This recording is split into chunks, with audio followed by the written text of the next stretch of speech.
Hi there, Wycliffe Barrett, Explain Dedicated. Today I'm going to show you how to call for your METAR through the FMC in the Level Up 737. This is a new feature and I think it came out in a couple of updates ago. It's always well worth checking on Nico's YouTube channel, Skymatics, because that's where he puts all the stuff and all the updates and all the information. I just do this for my channel. Anyway, since the early days of flight simulation, the complexity within these aircraft has just grown exponentially, and they are so complex now that I'm pretty sure that a lot of people think that they could get into a 737 and start it up and program it, and because of the complexity within the simulation world. So here we are. I'm just doing my flight plan. We're going from Cardiff to Gran Canaria, and I'm just sorting out the arrival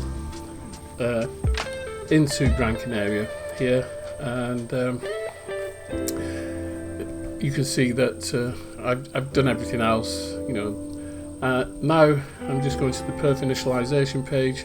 I'm requesting the data, of course, which now comes off the flight plans from SimBrief and is all integrated within the aircraft and the FMC. You can see it said load there, click on load, and it just fills everything in apart from reserves.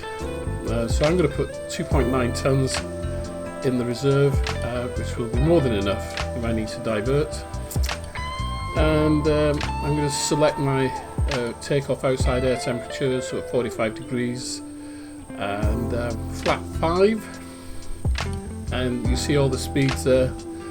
I'm not going to fill in the CG, because you don't fill in the CG until all your passengers are on board, otherwise it'll be wrong.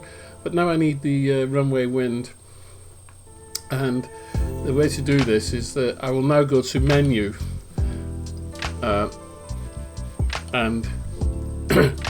in the FMC you'll go to menu, and you'll see I'll go to D-Link, AOC standard on the right hand side, and then just down there requests.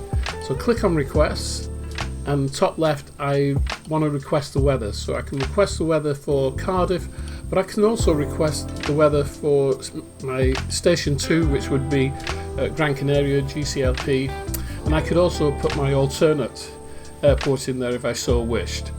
So I'm just waiting for that. Message is there, and we'll see there the weather for both Cardiff and Gran Canaria, which is absolutely brilliant. So I need to transfer that weather information, the wind, into my FMC. Now, for some reason I had a bit of a moment, and instead of putting 290 at 6, I think I put 209 at 10, 209 at 6 it should be, 290 at 6, and just checking again, 290 slash, and I forgot, so I put 10. I couldn't remember, even in that short period of time, I forgot what it was. I put 290 at 10, which wouldn't make that much difference really. And I'm waiting for my passengers to finish loading. We're at 28%, 29%. When it gets to 100%, I'll then put the CG in. And that is it. It's as simple as that. You just need to go to menu, go to requests, click on requests, click on weather, request, and then it'll highlight a message, and then you can see exactly what the weather is. I mean, it just adds to the immersion.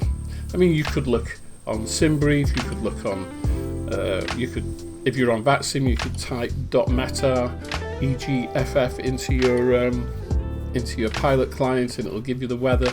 It's just about immersion, and I think that's something we're all striving for.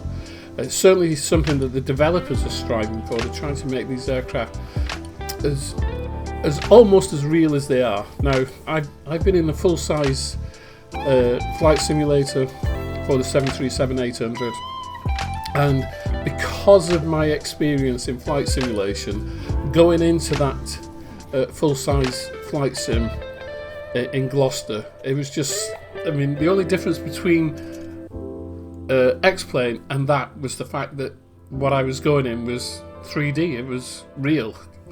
And so that really helped, being in X-Plane. Some people think that X-Plane is not that good. Other people think that 2020 and 2024 are better. It doesn't really matter what you fly as long as you're enjoying it. And I fly X-Plane and I thoroughly enjoy it. Okay, we'll see you soon. Cheerio.